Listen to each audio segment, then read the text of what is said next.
So the song, the final countdown is still resonating in my ears, and I think it's the final countdown for water conservation as well. The pale blue dot, when I heard about this theme, I thought it was so connected because we may be a small speck as compared to the planet, right? But the kind of difference that we can make. Together we've systematically destroyed the planet in many, many ways, and how each one of us together can make this happen. Also, if each one of us individually and strategically work towards betterment of that planet, it can also make the planet happen. It can bring you back from what we have destroyed as a planet. So this is a story or a journey, I would say, that I have passionately driven for the last 12 years on water conservation. I come from an architecture and design community and have done about almost 23 years of design practice, designing different typologies of buildings. It could be residential, it could be commercial, it could be industrial, estate, multiple. But something I missed in all of these designs just before I became a water warrior. Today I'm a water warrior. People call me a water warrior, and I am very connected to this without a doubt. I would like to tell you guys today that our city has excess water. If you're suffering for water, it's really bad that you have not understood that actually you have enough water in the city today. So bombarding with different kinds of solutions, working with the city, working with the water board, MD, trying to see if we can come up with a 6-month or a 3-month plan, or making a policy change. All of this we chased for multiple years. But what I found is a local solution in a locality. If you're going to make a well happen, or if you're going to restore a lake, if we do multiple rainwater harvesting, if we cover ground in a certain locality, maybe that locality can become water rich. So this is the super block model which you can study, which was done in Europe for solving their traffic problem. They put it into blocks, and in a block, the peripheral area was motorized, and the internal part of the block was pedestrianized. Like this, they solved the problem in a block, and they took it to multiple blocks. So this was what I thought, like if we make one block water rich, can we create such replicas or templates, maybe across the country, maybe across the globe as well. We started working in this area, which is a Kondapur Masjid Banda area. If you are in Hyderabad, you would be familiar with this zone. We worked on well restoration. We created a rain garden around it, which till date harnesses more than 1 million liters water during the rains.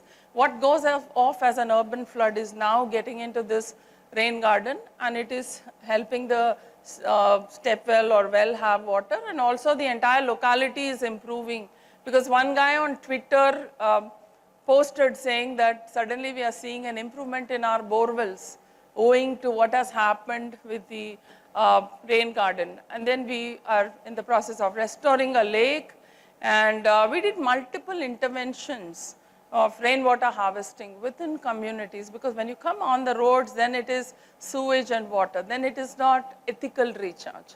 So can we arrest water within our communities, within our institutions, within our hospitals, within our hotels, within our industries? So while I was working on these projects, you can see the change, you can see the slide. It's also about how clean the catchment is. The quality of water in your borewell today will be equal to what is the quality of the catchment, how is it maintained, how much of litter and how much of this rainwater that goes through this, because that's what is seeping into your borewell. So it's very important to understand water holistically and not in silos. Everyone says it's my borewell and your borewell, right? Borewell is nothing but a straw. The water underneath is a public asset. It belongs to all. So we hold the responsibility for quantity and quality of that water that we get in our borewells. Soon we started understanding there are multiple wells in our city because we happen to be a heritage city. We go map these wells, and within 6 months we see the well is filled up. So as part of a group called Hyderabad Design Forum, we were out there to document the step wells, lost step wells of Telangana. It's 7 years of effort, and I have walked in and out of more than 420 step wells in Telangana. I really believe there's more than 600 step wells. So every time you walk in and out of it, it just hurts to see so much of garbage. It's not kept well. Something that can provide sustainability in that locality can give you water security. It is traditional wisdom. Somebody has put that well in that spot for a reason. Today's NRSC maps say that these wells are dug at the right places with the right aquifers. Then why are we not protecting it? We started mapping them and started working towards restoring them. Now, 9 years of work on ground as an enterprise or as a NGO, broadcasting information, and maybe worked on a lake and a couple of projects. But what I found is talking to people and broadcasting information is not going to bring a change. It's not creating an action on ground. A lot of people listen to you and say, yes, that's a fantastic idea. We should do rainwater harvesting. But go back home, they forget about it because you have enough water in your tap, so you don't get water in your tap, you call for a tanker. How many of us have thought beyond a tap and tanker? So we are already halfway in this water action decade. What actions have we taken as a city, as an individual, as a locality? It's something to ponder about. This water action decade, seeing Cape Town rationing water, seeing a city losing groundwater or declaring that we don't have groundwater. We've seen these situations. We are already in a time where we are seeing this. So just broadcasting information is not enough. Then in 2020, I founded a startup called the Rainwater Project. The company has a different name, but this is the brand name. Simply, it is called the Rainwater Project. What do you do with rainwater? How you can make communities go zero discharge? How you can restore wells? How you can restore groundwater? Because rainwater is a mother source of every water that you find. So we started restoring these wells, talking to communities. Till then, in the 9 years, whatever gaps I understood, how to work with the government, how to work with communities. I only knew earlier how to talk to my client and convince them on the design. Now I have a community, and that community has to understand what I'm talking. Just like an architect, initially I used to take this grand plan and show it to them.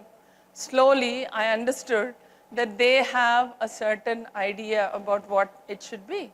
They have certain views. So understanding how to work with communities, I'm telling you, it's a transformation for me within myself. I mean, how I understood myself earlier and how I am today is very, very different.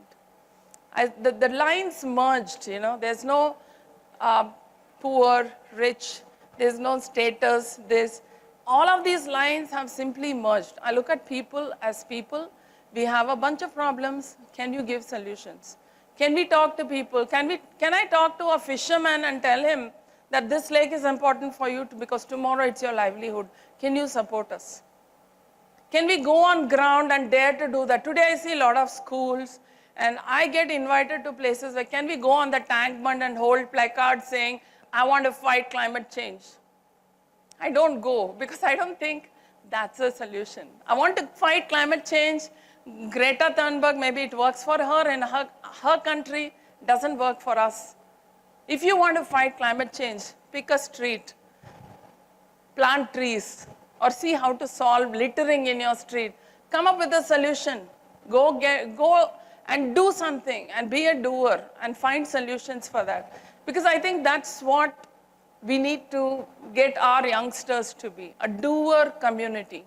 We have enough thinkers, talkers, but there are very few doers, and doers is what we need for India today.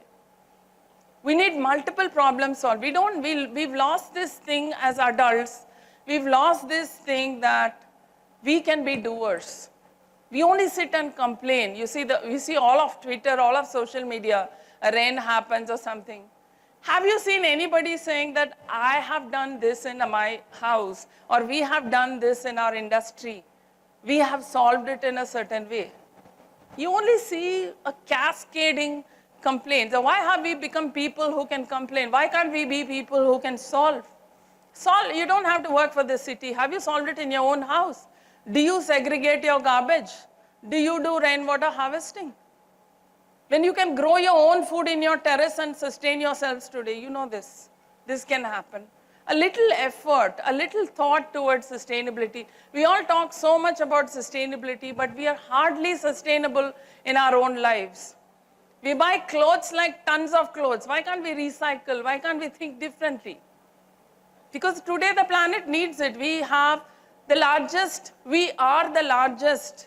extractors of groundwater in the world. We take all of water that China and US combined need is how much water India uses today. So if anybody has to worry about groundwater in the world, it's we in India. And how can we solve this as individuals is something we should think about. We started working on these wells. We started seeing that we started giving livelihoods to hundreds of people. You don't have to be skilled to remove garbage from a well or unearth a well or help us do rainwater pits. We train them on ground. There are a lot of contractors who work for the government.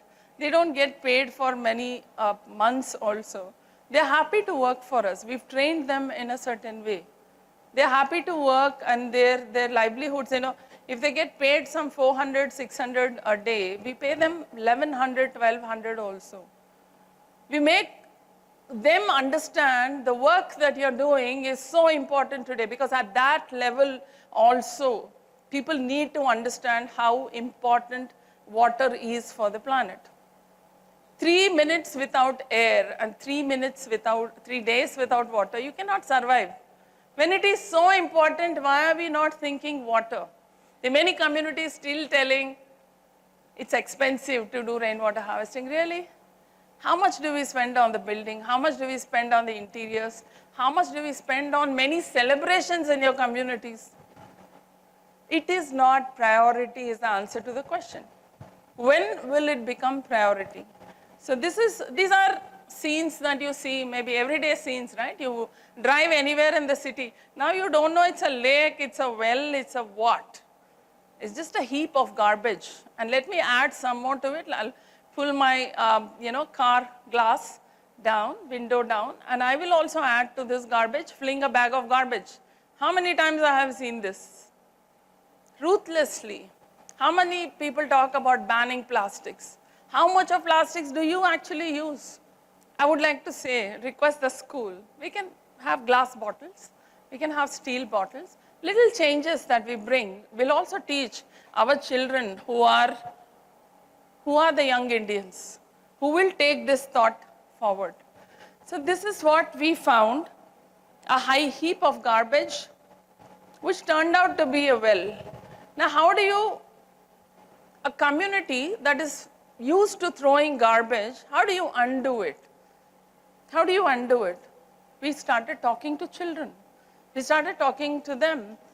Hey, this is a heritage well right there, and you're throwing garbage in it. How would you like to see that well? What are your thoughts on it? They put down such amazing things. That's when we understood, when you talk to children, at the end of the talk itself, they will have 100 solutions.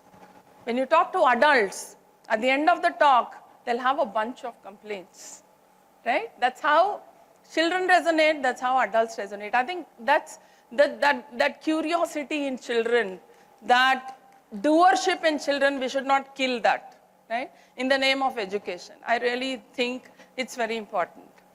So we unearthed this multiple challenges with communities, with government. There are many situations when I thought I should give up, and why am I even doing this? Why am I even doing this? I mean, why? I'm doing a good job, but I'm being constantly bombarded. Every day, we define a wall that's broken. There's a temple, they say you can't even come this side. and there's someone putting an Instagram post saying that there's too much noise. I mean, believe me, you're sitting with 2,000 tons of garbage in front of you, and we're trying to repair that well, and that noise seems to be a disturbance to you. See the priorities what people have. So it didn't matter to us. Every day I look at it like this, keep the negatives aside, focus on what you want to do and what you have come to do. So many times I tell myself that, okay, I should not do this, maybe no. I have cried many times. Then the next day I come back and ask myself this question. Okay, if I don't go today, is there any other soul that will go and undo that? The answer is no. Then, please go and do this. Because nobody has asked me to do this. I want to create a template in India that I want to feel good about India. We've lived in multiple countries. The moment you get down the airport, we all behave. We don't litter. We don't do many things that we do. The moment you land on the Indian soil, why do you think you can just have all the freedom to litter? You can do anything. Everything is okay. Everything is not okay. We better make India how we see other countries. We better be proud not only on Independence Day and Republic Day and talk about patriotism. Let's be patriotic throughout our lives, working towards how to make these happen. Now, these are impossible tasks. You go to a well and you see a garbage-filled well. We say that we get a letter, we raise funds, we'll do all of this. The communities say, okay, that's fine. They resonate because you know why? Because we are very connected to bore wells and water. When I have water in my tap and I have water in my bore wells, how do I care about a well which is filled with garbage right in front of your home? Well, you better bother, because if it is not undone, like in Bansilalpet, the water was oozing all the time whenever the monsoons happened. It was filled up to the brim with garbage and whatever. When we opened up the well, we found black water. For a moment, it disturbed me that, oh God, sewage in the well, is it? No. When we went deeper, we found clean, crystal clear water. It was this garbage that is sitting there. It would convert into leachate, and this was happily going to all the bore wells around. This is an invisible story. You think you have filled a well. Water is an ecosystem. It is not to be seen in silos. It's not your bore well, your lake, or your well. Everything around that is water is connected to you. Now, water doesn't know it's polluted or it is clean. It will flow in a place where it finds a place. So it's very important to restore these wells, and we've been working. Today we are doing restoration of the 25th step well. Now, many people ask me, how many wells are you going to do? How many do you have? I don't work towards how many I want to do. I look at how many is possible to undo. How many templates can we create? Like Bansilalpet today earns its own money. It's become the 5th largest attraction in Telangana from a garbage bin. So how can we undo this? So there is hope. There is a lot of issues, but we also see that there is hope if our mindsets change to a water conservation. That's what a local sustainability can do if you protect your immediate water resources. Thank you so much, and thank you for giving me this opportunity, but I really hope that you all do something about water. Every time you take a glass of water to drink, think and take only how much you want to drink. Don't take a glass of water and then discard another half. Your responsibility starts from there. Thank you so much.